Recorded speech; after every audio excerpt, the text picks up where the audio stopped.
नमस्कार, मैं हूं सुधीर दीक्षित। एमपी में सत्ता की चाबी जिस ग्रामीण वोटर के हाथ में रही है, उस वोटर का सियासी मिजाज परखने का पैरामीटर है पंचायत के चुनाव। तो जोर शोर से चल रहे निकाय चुनाव में प्रचार के बीच मध्य प्रदेश की चुनावी राजनीति में अब शुरू हुई है पंचायत। समरस पंचायत पर उठ रहे हैं सवाल। पंचायत चुनाव के पहले चरण में 70% सीटों पर कांग्रेस समर्थित उम्मीदवारों की जीत का दावा कांग्रेस का और समरस पंचायतों में हुए निर्विरोध निर्वाचन पर ऐतराज। लेकिन इस सियासत की दूसरी तस्वीर भी है।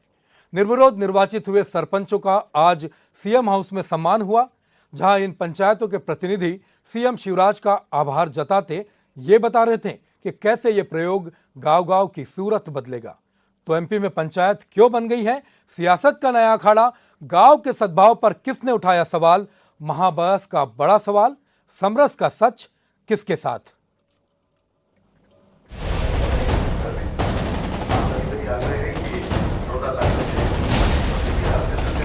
मुख्यमंत्री निवास पर आयोजित किए गए सम्मान समारोह में सीएम शिवराज निर्विरोध निर्वाचित हुए प्रदेश के जिन सरपंचों पर फूल बरसा रहे हैं, कांग्रेस ने इनके निर्वाचन से लेकर इनकी सियासी आस्था और समरस पंचायत के गठन की पूरी कवायद पर उठा दिए हैं सवाल।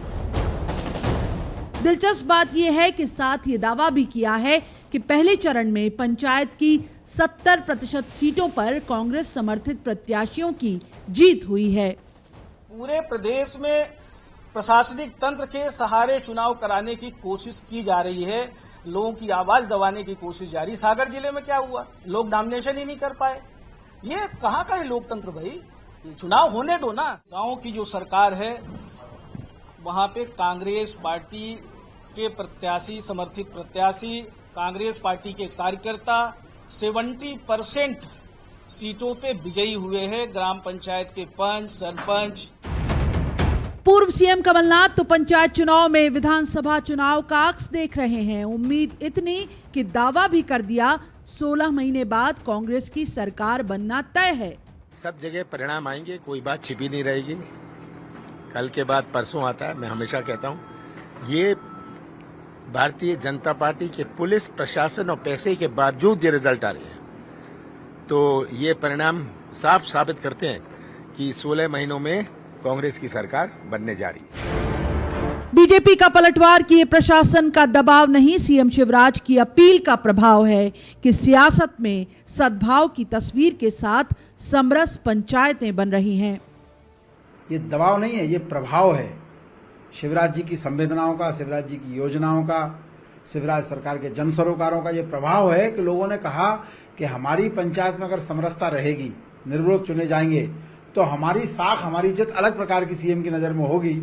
और ये उनका प्रताप है शिवराज जी का कि उनके आह्वान को लोगों ने माना और आज ऐसी स्थिति बनी है कि तमाम पंचायतें निर्विरोध हुई हैं, समरस पंचायतें बनी हैं। पंचायत चुनाव के पहले चरण में प्रदेश भर में 690 निर्विरोध सरपंचों के साथ 2,27,105 पंच चुने गए हैं।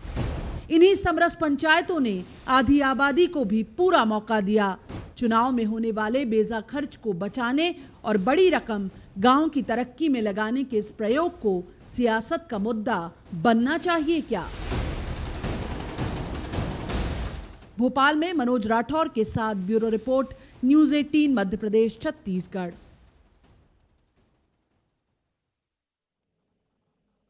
इस महत्वपूर्ण मुद्दे पर हमारे साथ एक खास पैनल भी जुड़ रहा है। ये बेहद गंभीर मुद्दा है, जिसमें हमारे साथ अभी जुड़ रहे हैं मध्य प्रदेश के ऊर्जा मंत्री प्रद्युम्न सिंह तोमर, साथ में कृषि मंत्री कमल पटेल भी जल्दी हमसे जुड़ जाएंगे, और इसके अलावा कांग्रेस के पूर्व मंत्री कमलेश्वर पटेल भी हमारे साथ जुड़ेंगे।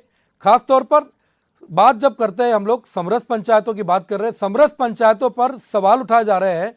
प्रद्युम्न सिंह जी, कांग्रेस सवाल उठा रही है कि आखिर समरस पंचायतें जो की जा रही है उनमें दल बल धन सरकार का प्रयोग हो रहा है, क्या कहेंगे इस पर? देखिए, मैं आपसे स्पष्ट रूप से ये कहना चाहता हूँ कि जो समरस पंचायतें जो हमारे साथी निर्विरोध चुनाव जीत के आए हैं, वहाँ के लोगों ने विकास को पसंद किया है।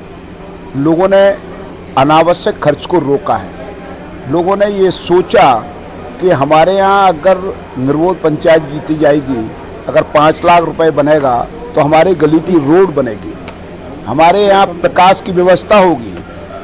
ये सोच लोगों का डेवलप हो रहा है विकास के लिए, और इसके लिए लोगों ने निर्विरोध रूप से चुना है। और ये बात मैं यहाँ आज पंचायत की बात की है। आप देखिए कि 690 में से मैक्सिमम क्या लगभग 95 से 98% लोग निर्विरोध भारतीय जनता पार्टी के समर्थक जीते हैं। इसका मतलब माननीय शिवराज सिंह जी के वक्तव्य से, उनके भाषण से लोग प्रभावित हुए हैं और उन्होंने अपने आप को निर्विरोध निर्वाचित किया है। दूसरा, कांग्रेस के लोग जो कह रहे हैं, तो मैं उन साथियों से पूछना चाहता हूं, इस काम को आपको करने से किसने रोका? आपने ये काम क्यों नहीं किया? आपकी जिन प्रदेशों में सरकार है वहां आप क्यों नहीं कर पा रहे हो? क्योंकि वहां आपके पास कोई एजेंडा नहीं है। विकास का एजेंडा साफ है। आप ये देखिए, वैक्सीनेशन, जब कोरोना आया तो जिस देश में आज लोग कोरोना की तीसरी और चौथी लहर से बचे हुए हैं, वैक्सीनेशन कारण है। लोगों का संकट का समय आया तो हमारी सरकार ने निःशुल्क राशन दिया। आप ये देखिए, मैं जहाँ बैठा हूँ ग्वालियर में, जो ग्वालियर विकास के लिए 15 महीने में जो सरकार थी, रोड नहीं बन पा रही थी, आज वहाँ हजार करोड़ रुपए के एलिवेटेड रोड बन रहे हैं। मेरे यहाँ जिस 1 करोड़ की सड़क नहीं बन पा रही थी, वहाँ 25 करोड़ के रोड बन रहे हैं। तो ये सीएम राइज स्कूल, एक स्कूल में 40 करोड़ रुपए, तो ये 40 करोड़, तो 80 सीएम राइज स्कूल बन रहे हैं। गरीबों का बेटा भी दिल्ली पब्लिक स्कूल जैसे स्कूल में पढ़ सके, तो ये काम हो रहा है। लोग इस बात के लिए भारतीय जनता पार्टी को चुन रहे हैं। जी ऊर्जा मंत्री जी, हमारे साथ हमारे बाकी दो धन्यवाद करूंगा लोगों को। ऊर्जा मंत्री जी, बाकी 2 गेस्ट भी हमारे साथ जुड़ रहे हैं। मध्य प्रदेश के कृषि मंत्री कमल पटेल जी जुड़े हैं, कांग्रेस के पूर्व पंचायत और ग्रामीण विकास मंत्री कमलेश्वर पटेल जी। सर, दोनों लोगों का बहुत बहुत स्वागत है मध्य प्रदेश की इस महाडिबेट में। सबसे बड़ी ये जो बहस हो रही है, पंचायत चुनाव के बीच ये सब सारी चीजें चल रही, कांग्रेस आरोप लगा रही है। कमलेश्वर पटेल जी, आपसे सवाल पूछता हूं मैं, क्यों संतुष्ट नहीं है आप समरस पंचायत से? क्यों संतुष्ट नहीं है आप समरस पंचायत से? देखिए, समरस होना चाहिए, पर समरस जब गाँव में रहने वाले जो लोग हैं वो बिना किसी दबाव के अपने आप तय करें किसी को, तब समरस पंचायत का मतलब है। जिस तरह से डरा धमका के, जिस तरह से प्रभाव डाल के कई लोगों को नॉमिनेशन नहीं करने दिया गया, जिस तरह से समरस बनाने की कोशिश की गई है, क्योंकि इनको डर था कि चुनाव होगा तो हारेंगे। और ज़्यादातर जगह जो समरस पंचायत बनी है, भारतीय जनता पार्टी के नेता, सरकार में बैठे हुए लोगों के दबाव की वजह से हुआ है। देखिए, सीहोर का भी रिजल्ट आया है। चुनाव में क्या रिजल्ट आया? 4 सदस्य 5 का रिजल्ट आया। 4 कांग्रेस के जिला पंचायत सदस्य जीते, ऐसे ही जनपद सदस्य हैं, ऐसे ही पंचायतों का है।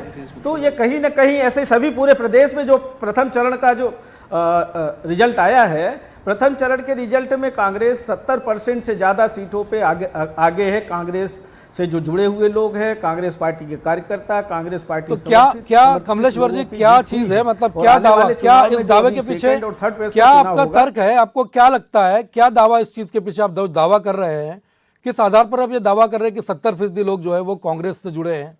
क्या इसमें चीज है? दावा क्यों? देखिए, इसमें पूरी तरह स्पष्ट है। कांग्रेस पार्टी की तरफ से भी चिन्हित किए गए थे लोग कि ये व्यक्ति, वहाँ हम लोग जानते हैं, पूरे क्षेत्र के सब नेता जानते हैं कौन पार्टी किससे जुड़ा, कौन कार्यकर्ता किससे जुड़ा हुआ है।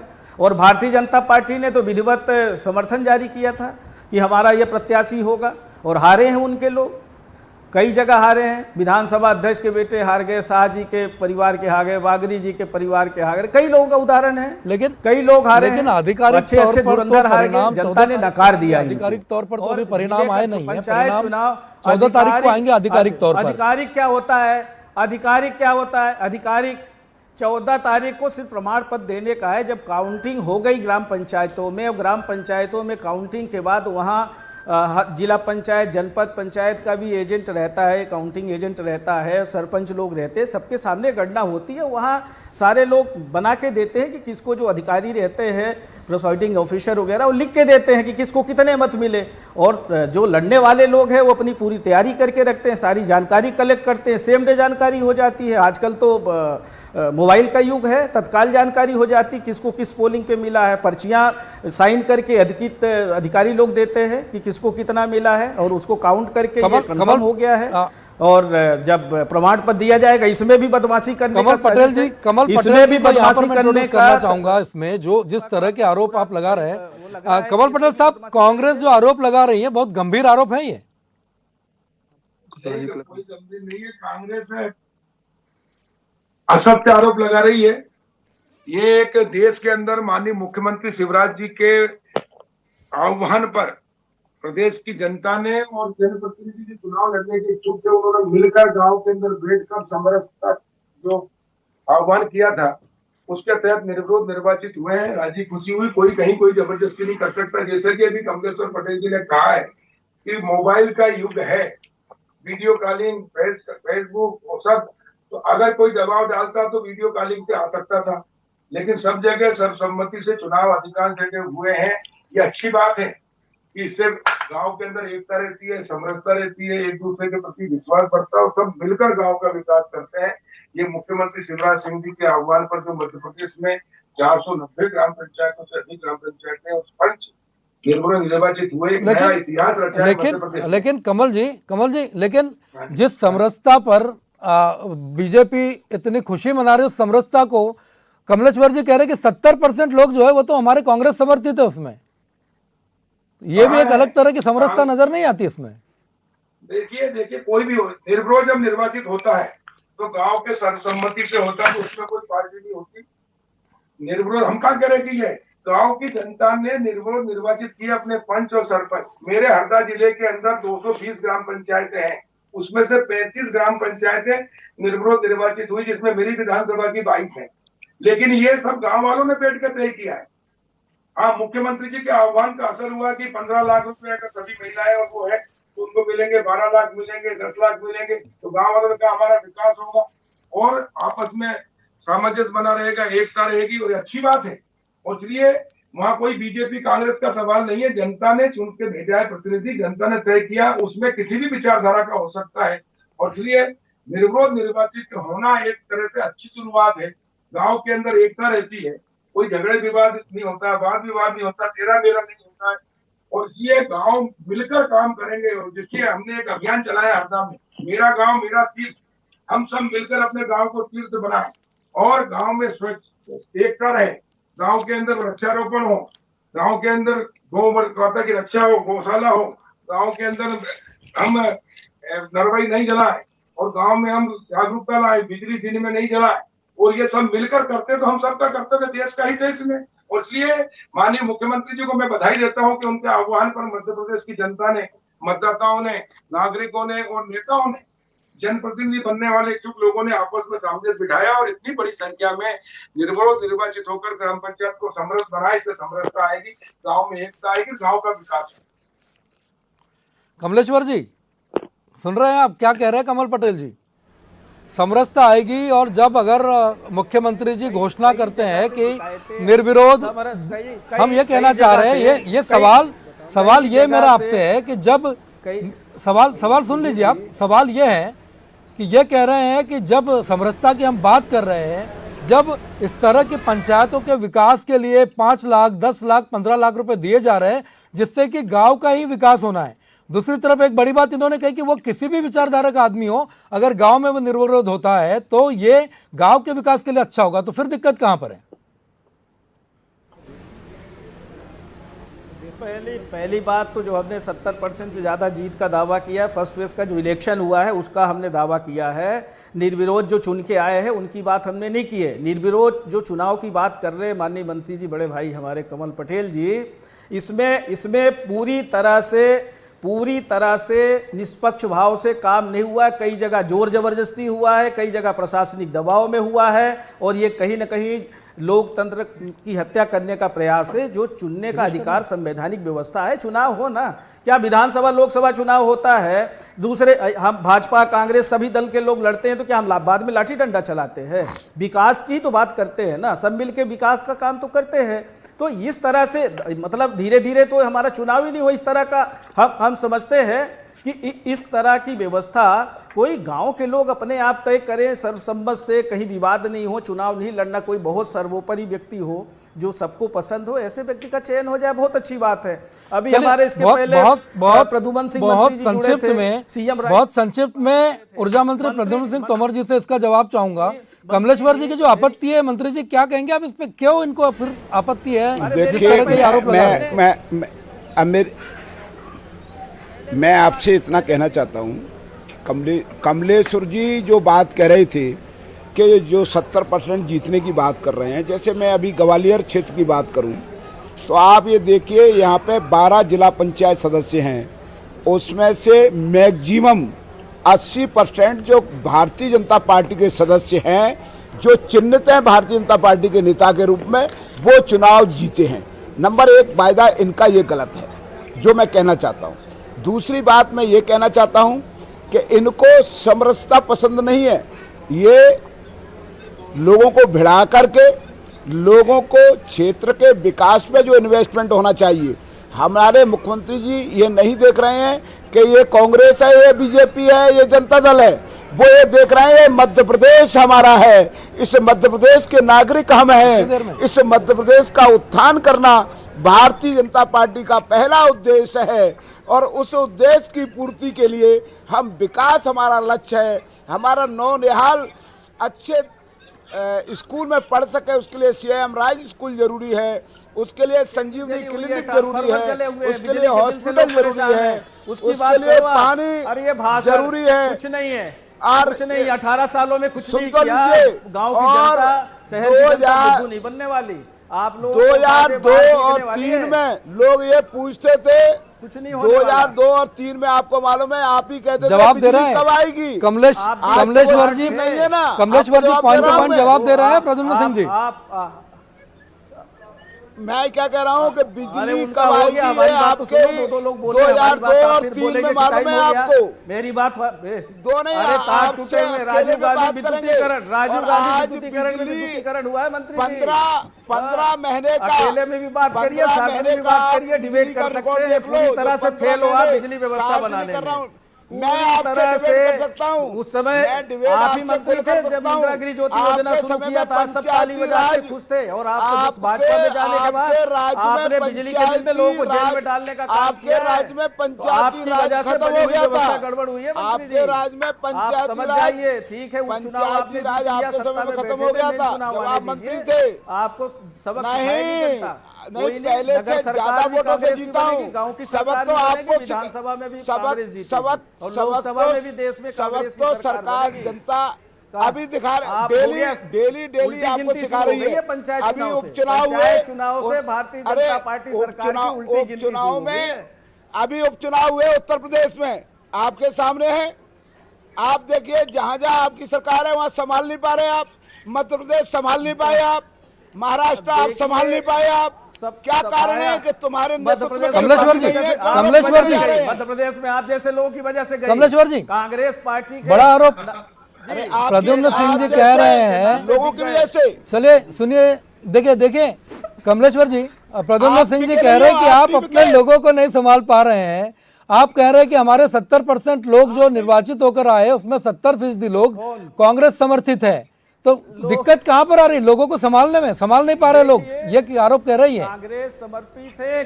अरे कोई संभलेंगे, लोग संभलेंगे, बिकेंगे नहीं। लोग समझदार हो गए हैं, अब बिकेंगे नहीं। कैसे संभलेंगे? कुछ लोग कैसे संभालेंगे जो बिक गए थे कांग्रेस पार्टी के नाम पे, पूरे जिंदगी भर राजनीति की, पूरी जिंदगी राजनीति की, बड़ा किया जिस माँ ने, उस माँ के पीठ में छुरा भोग दिया।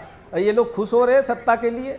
जिस पार्टी ने इनको बड़ा किया, सम्मान दिया, आगे बढ़ाने का काम किया, आज उस पार्टी के पीठ में छुरा भोग कर आगे बढ़ गए, स्वयं मंत्री तो बन गए, पर प्रदेश की जनता का क्या हो रहा है, बेरोजगारी के क्या आलम है, महंगाई के क्या आलम है, भ्रष्टाचार के क्या आलम है, इस पे भी तो चर्चा हो। चलिए अभी तो चुनाव का दौर जारी है। सीएम राइज स्कूल की बात सभी लोगों से चीज है कि एक बात कहना चाहेंगे हम कि अभी तो चुनाव का दौर जारी है, पंचायत चुनाव है, निकाय चुनाव चल रहे हैं और उसके बाद बहुत जल्द विधानसभा के चुनाव भी आने वाले, फिर आप ताल ठोकेंगे, फिर मैदान में होंगे, आरोपों का दौर, प्रत्यारोपों का दौर भी जारी होगा, दावे वादे ये भी चलते रहेंगे, लेकिन कौन किसके साथ है। और जहां तक समरसता की बात है तो समरसता तो निश्चित तौर पर पूरे देश को भी एक कर सकती है और प्रदेश को भी एक कर सकती है। सबसे बड़ी बात यह है कि समरसता किस तरह की हो, इस पे हमें जरूर विचार करना होगा और सोचने वाली बात होगी कि आखिर हम किस तरह की समरसता चाहते हैं जो सबके लिए मुफीद भी हो, सबके लिए स्वीकार भी हो, ना कि कोई ये कहे कि ये कैसी समरसता है। निश्चित तौर पर इस पर आप सब लोगों को भी काम करना होगा और आखिर में समरसता का जो विषय उठकर आता है कि वो समरसता कैसी हो, इस पर हमें फैसला करना होगा। फिलहाल आप सभी लोगों का बहुत बहुत धन्यवाद। और मध्य प्रदेश के इस सबसे बड़े नेटवर्क पर न्यूज़ 18 मध्य प्रदेश छत्तीसगढ़ पर सत्ता के हित की नहीं, जनता के हित की बात लगातार होती रही है। आगे भी इस तरह की बातें लेकर हम फिर से हाजिर होंगे और मध्य प्रदेश की महाडिबेट रोज आपके सामने लेकर अलग अलग विषयों के साथ आते रहेंगे। फिलहाल दीजिए इजाजत, नमस्कार।